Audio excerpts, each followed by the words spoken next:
President Южноафриканской of the Республики, Republic of господину South Africa, Рамафосе. Пожалуйста. Mr. Ramaphosa.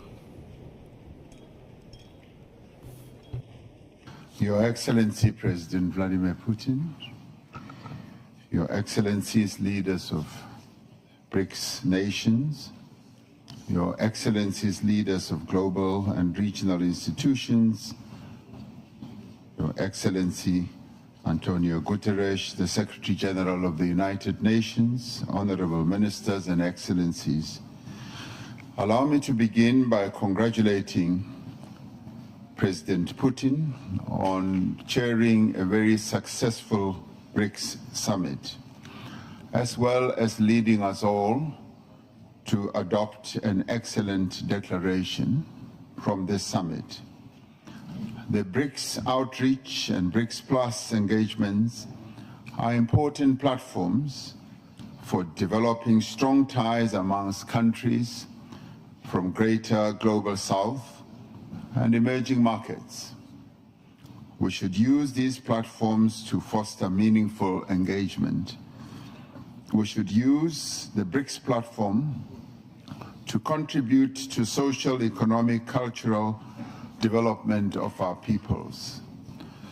We welcome the Russian initiatives that are aimed at strengthening a number of BRICS countries through the various measures that they have put on the table, such as transport networks and connectivity.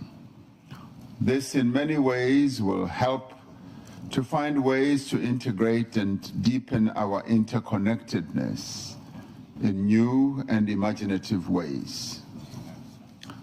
The African Continental Free Trade Area will make a huge contribution itself to unlock opportunities for trade and investment for local and global businesses. It will create a number of opportunities that will lead to an integrated and connected continent. The Single African Air Transport Market is another flagship project of the African Union Agenda 2063. This is an initiative of the African Union to create a single unified air transport market in Africa to support the continent's economic integration. For BRICS and friends of BRICS, we need to use these projects to further connect the greater global south. The promotion of greater regional connectivity and trade facilitation can only succeed in an environment of peace and stability.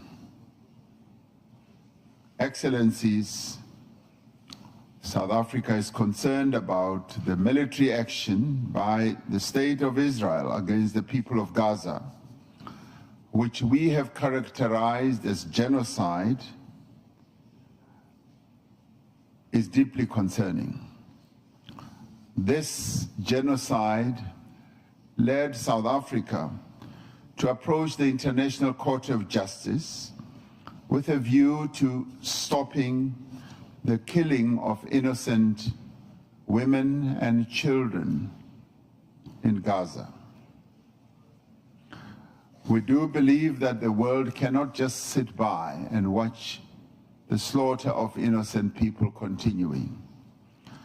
South Africa has been unwavering in its support towards all efforts aimed at the establishment of a viable Palestinian state, existing side by side in peace with Israel, within internationally recognized borders based on the 1967 borders, with East Jerusalem as its capital.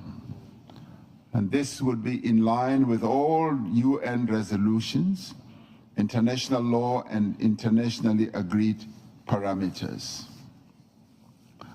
We do call on the international community and the United Nations Security Council to address this spiraling conflict. On our own continent, Africa, Sudan enters its second year of horrific conflict and devastation. This is another conflict that the world seems to have forgotten about. The protracted conflicts in the Sahel and Great Lakes regions in Africa persist. We must find lasting solutions to all these conflicts. We must remain committed to the peaceful resolution of all disputes through negotiation and inclusive dialogue. And we must safeguard the ability of states to pursue independent foreign policy. And we must safeguard the multilateral system, because it is the cornerstone of international relations that fosters an environment of peace and development. Existing global institutional mechanisms need to be both strengthened and reformed to play a constructive role in the international peace and security. We cannot allow conflicts just to continue in perpetuity. We do need to find paths to peace. In our quest for a long, interconnected, just and prosperous world, we have the ability to foster an environment of peace through a focus on sustainable development. We must also continue to support nations and peoples who seek to end the cycle of conflict and choose the path of peace. I thank you.